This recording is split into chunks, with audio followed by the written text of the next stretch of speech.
Telangana CM KCR మంత్రులందరినీ lunch meet కు ఆహ్వానించారు. దీంతో మంత్రులంతా ప్రగతి భవన్ కు బయలుదేరారు.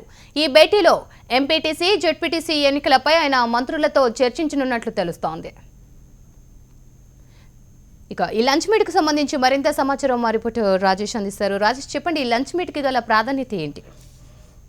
కొద్దిసేపటి క్రితమే ప్రగతి భవన్ నుంచి మంత్రులందరికీ కూడా ఫోన్ కాల్స్ వెళ్ళింది. ముఖ్యంగా ఈ యొక్క ఫోన్ కాల్ సంబంధించి తక్షణం అందరూ ఎక్కడున్నా సరే వెంటనే ప్రగతి భవన్ కు రావాలి మధ్యాహ్నం లంచ్ వరకు అని చెప్పేసి చెప్పారు. కలిసి లంచ్ చేద్దామని కూడా ప్రగతి భవన్ నుంచి మంత్రులకంతా సమాచారం ఇచ్చారు. ఇక ప్రధానంగా ఈ యొక్క విందు భేటీకి సంబంధించి కారణము జెడ్పీటీసీ, ఎంపీటీసీ ఎన్నికలు జరగాల్సి ఉంది కాబట్టి దీనికి సంబంధించి ఎలా ముందుకు వెళ్ళాలి అనే దానిపై కూడా ముఖ్యంగా ప్రధానంగా మంత్రులతో చర్చించబోతున్నారు. ఎందుకంటే ఇప్పటికే నిన్నటితో లోక్సభ ఎన్నికలు ముగియడంతో ఆ లోక్సభ ఎన్నికలకు సంబంధించి కూడా ఓటింగ్ పర్సెంటేజ్ సంబంధించి కావచ్చు, అదేవిధంగా జిల్లా మంత్రులంతా కూడా ఆయా సెగ్మెంట్ లో ఇన్ఛార్జ్ గా ఉన్నారు కాబట్టి ఎలా జరిగింది ఏంటనే దానిపైన కూడా చర్చించిన తర్వాత రేపు జరిగే జెడ్పీటీసీ, ఎంపీటీసీ ఎన్నికలకు సంబంధించి కూడా ఎంతో ప్రతిష్టాత్మక తీసుకొని ముందుకు వెళ్ళాలని చెప్పేసి కూడా కొన్ని సూచనలు, సలహాలు ముఖ్యమంత్రి యొక్క మంత్రులకు దిశానిర్దేశం చేయబోతున్నారు. ఈ నేపథ్యంలోనే జిల్లాలో ఉన్న మంత్రులందరూ కూడా ప్రస్తుతం ఇప్పుడు హైదరాబాద్ కు చేరుకున్నారు. కాసేపట్లో ప్రగతి భవన్ కు వెళ్లి అక్కడ లంచ్ సమావేశం జరగబోతుంది. దాంట్లో కొన్ని సలహాలు, సూచనలు కూడా ముఖ్యమంత్రి కేసీఆర్ ఈ మంత్రులకు ఇవ్వబోతున్నారు.